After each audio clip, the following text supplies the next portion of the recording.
I'm back out here on my trusty kayak, and I'm going to tell y'all what I thought about the movie Longlegs. Now, the first thing that's interesting about this movie is the marketing campaign, and it turns out to be, I think, what's most divisive about the actual movie, because the campaign was so well done. It was so it built up interest. It built up curiosity. It did various things without really telling you much of anything about the movie, except that it was spooky, except that it was scary. But there was no trailer, no preview of the movie that was like a typical trailer, that sort of showed you, gave you a thumbnail sketch of the storyline. And indeed, most trailers, or I should maybe just say a lot of trailers, just already tell you way too much, reveal everything. And the way that the marketing campaign worked was they basically didn't tell you anything of substance, but they still gave you a touch or a jolt of what the whole atmosphere of the movie is like. And that really made a lot of people very intrigued, and the fact that it had Nicolas Cage, but that he was never featured, made people wonder a lot of things. The faces of the people we saw in the preview were never Nicolas Cage, and we only heard his voice in very faintly, and it was never totally clear that it was Nicolas Cage. It didn't really sound like him, but I think it sounded enough like him that people thought that it was probably him. So people went into this movie like this was highly anticipated, because people, the campaign made just created this interest, and what was bound to happen was that people would feel that they'd been used once they saw it, because I don't know if it ever said this is the scariest movie you'll ever see, or this is the scariest movie of the year. Even, I'm not sure if that was ever explicitly said, but it was more or less granted to you that this was going to be a total freak out.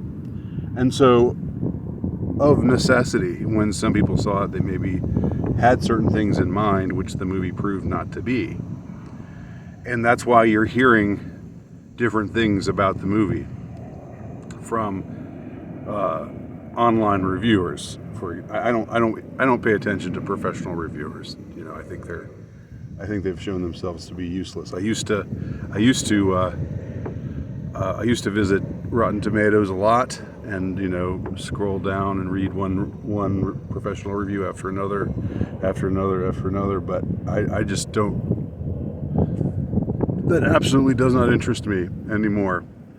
After it became clear that most reviewers are paid hacks. But that's a different subject.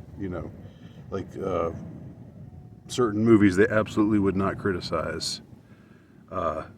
And those movies happen to be made by Disney. So there you go. And one of them was, what was it? It was the Marvel movie about the black superhero. And I just remember it got 100%, almost 100% score on Rotten Tomatoes. I'm like, come on, this isn't Apocalypse Now, when it came out, didn't get 100% certified fresh. The Godfather didn't get 100% certified fresh. Raging Bull didn't get 100% certified fresh. Every movie that we now acknowledge as a classic, it didn't get unanimous approval from everybody. But Black Panther, that's what it was. But with Black Panther, it's perfect. But then some reviewer, I remember someone actually gave it a not fresh review, and then that reviewer was then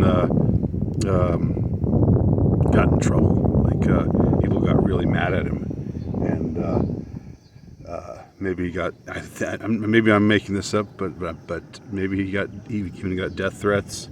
In any case, I remember him being singled out and how dare you? How dare you?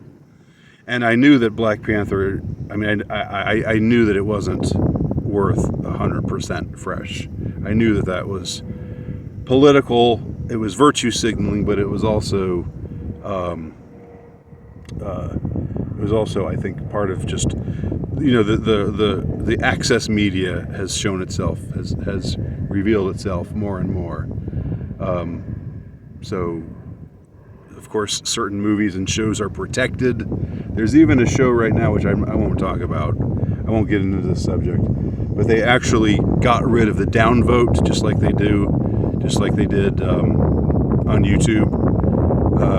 They got rid of the downvote because they just thought too many meanies were voting it down for bad reasons. So I don't know why it's Rotten Tomatoes' job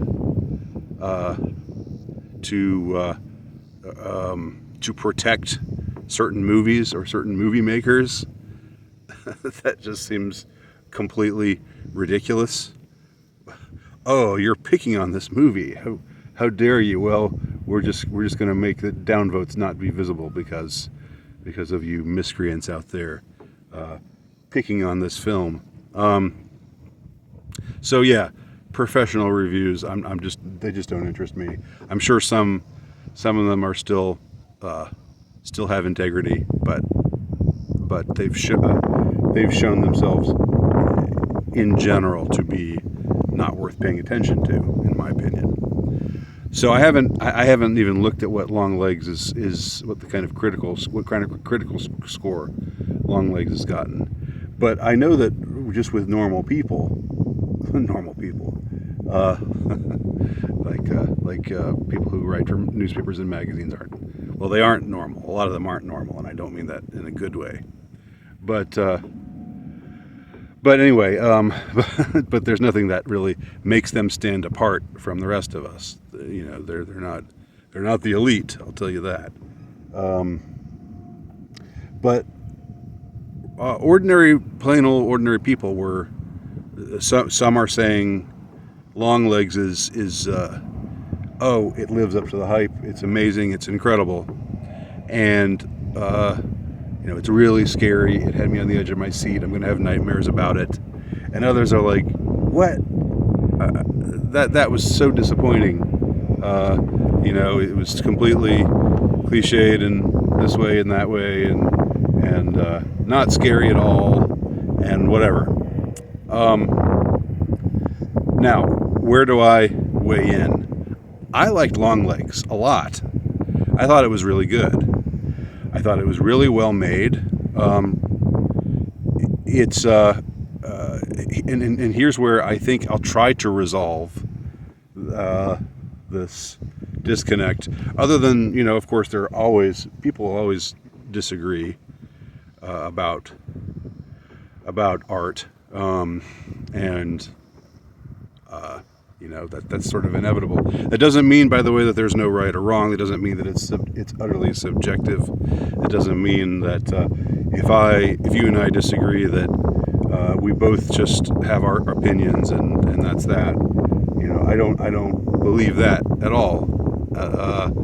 But I do think there is an explanation. So the corollary of that would be, I think that the people who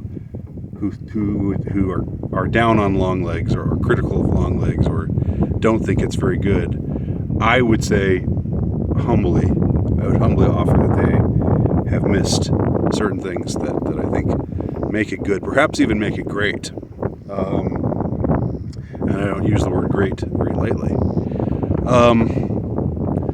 But it's a, I don't. People were probably expecting different things, and the truth is, Longlegs is an extremely atmospheric movie. It is a movie that immerses you in this atmosphere, and it does so, I think, very effectively. But there aren't as many jump scares, and there isn't all that much gore. Which, it's funny that for some people that's so disappointing. Man, I wanted to see more gore. There is some gore, and there are some jump scares. I generally am not a big fan of jump scares because I think it's a cheap, manipulative way of making people react to the film. I think what I think is more effective in a longer term sort of way, because once you jump, I mean, you're not. It's like, oh well, I'm okay now. I knew something was coming because it was all quiet. She was creeping through the house for 7 minutes, or not for like 2 minutes, and there was no music, and I knew something was going to happen, and then there was a jump scare. And, okay. And there are maybe a couple of moments sort of like that in Longlegs, but not really. And I think what ultimately is what I'm more interested in, what I and I haven't always been a horror movie fan, and I'm still not a fan of certain types of horror, but I think there's something about atmospheric horror, deeply atmospheric horror, and there's something about the type of horror that immerses you in the mystery of evil, in a way that you don't necessarily have all the details. You don't necessarily always understand what's going on, or what the full story is, right? Some things are going to remain mysterious. And without giving too much away, I don't think I've said anything at all about the plot. And of course, I will not include any spoilers here. But I would say that there's the movie does have one scene closer to the end, and I've heard people. Most of the people I've heard be critical of the movie they're critical for a couple of reasons. One of them is the fact that the movie reveals itself to be to have a supernatural dimension. When people say supernatural, but they're talking about stuff relating to the devil and demonic stuff. That's actually more properly called preternatural. But I know I sound pedantic when I say that. But speaking of pedantic, there's a great line in this movie where the main character, who's this played by Micah Monroe, who was also the heroine of It Follows, which I reviewed not long ago, movie from the 2015 that I just happened to rewatch recently. So this movie stars her again, but in a very different role. She plays this FBI agent. By the way, even though this is a movie about the feds, there's nothing really about there's nothing political about it. If you don't like the feds, and I don't, if you think the FBI is not a good organization, is an organization that's done a lot of really bad things, and I do. I still think you should be able to put that aside and just enjoy the movie for what it is, because that's the question of there's nothing about Waco or Ruby Ridge or anything like that, even though the movie does take place in the 90s. So there are also no cell phones or other more modern things that pop up. But there's a scene. The main character, played by Micah Monroe, is very different from her It Follows character in that there's no real. She's not really sexy at all. She's like a buttoned up, totally buttoned up, literally buttoned up, but buttoned up personality-wise person, and a complete loner, and somebody who is obviously on the spectrum. I think could definitely be described as autistic. Doesn't really relate well to people. Doesn't really know the right things to say in social situations. But she's a very endearing character. And one thing that happens is somebody mentions something that took place in the book of, they say, Revelations, and she corrects them and she says it's Revelation, no S, it's singular. And I was thinking, yeah, because I've gotten tired of hearing references to the book of Revelations. That's my own autistic tick there.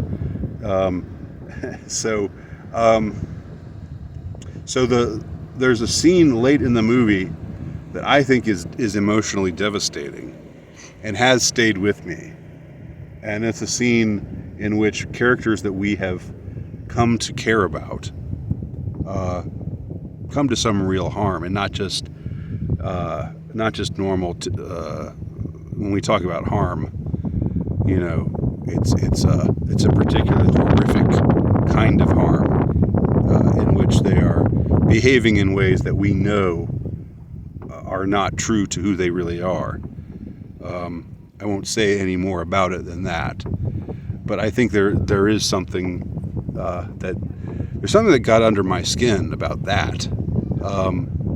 I also have to say that Nicolas Cage as Longlegs, I mean, once you see the movie, you're going to have to agree this is an iconic role for him. This will be a role that is discussed, and there will be he will be quoted often, and there will be lines that will become memes. I mean, it's bound to happen. He's without giving anything away. He's just he's just a very unique sort of guy. There's an interesting aesthetic relationship to glam rock. The T-Rex song "Get It On, Bang a Gong," which was also covered, of course, in the 80s, not very well, by Power Station, an offshoot group of Duran Duran. I think that cover really kind of sucks, but the original is good. Of course, it's a classic.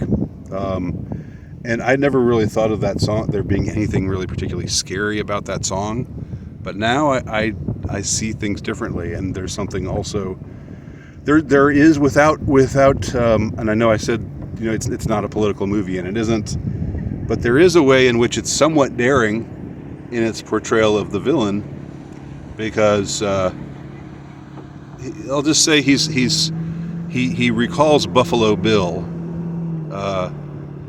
He's definitely, there's an androgynous quality to Longlegs, and it's partly what's so unsettling about him. And I'm kind of surprised that nobody has called it the movie transphobic yet. There's also a scene, it's just a passing scene, where there's a flamboyantly gay character who's shown whose appearance in the movie is sort of just for laughs, and who's not really a great person, not all that competent of a person, so I don't know. That's gotten no. There's been no conversation about that scene at all, and it's not really a major scene. It's a kind of a throwaway scene, or this character is kind of a throwaway character. But that they could. It's kind of nice to see that you can still throw in a flaming homosexual man, and just have that be funny, and not have it be, oh, don't laugh at that, don't laugh at him being gay. It's kind of interesting that there's a character like that in this movie. So in its way, this movie is pushing boundaries. Although I haven't heard anybody call it on the carpet for anything yet, other than just, nothing ideological. There've just been people who have complained that the hype is built it up to be something that it wasn't, and that they were disappointed with what they saw. I don't think you'll be disappointed. I highly recommend Longlegs. It's probably one of my favorites of the year. And as far as horror movies, I would say it's up there with Late Night with the Devil, which I also really liked earlier this year, and definitely better than Maxine, which I saw but wasn't good enough for me to review. I didn't care that much for it. But those are just my thoughts on Longlegs. Have you seen it? What do you think? Leave your comments below.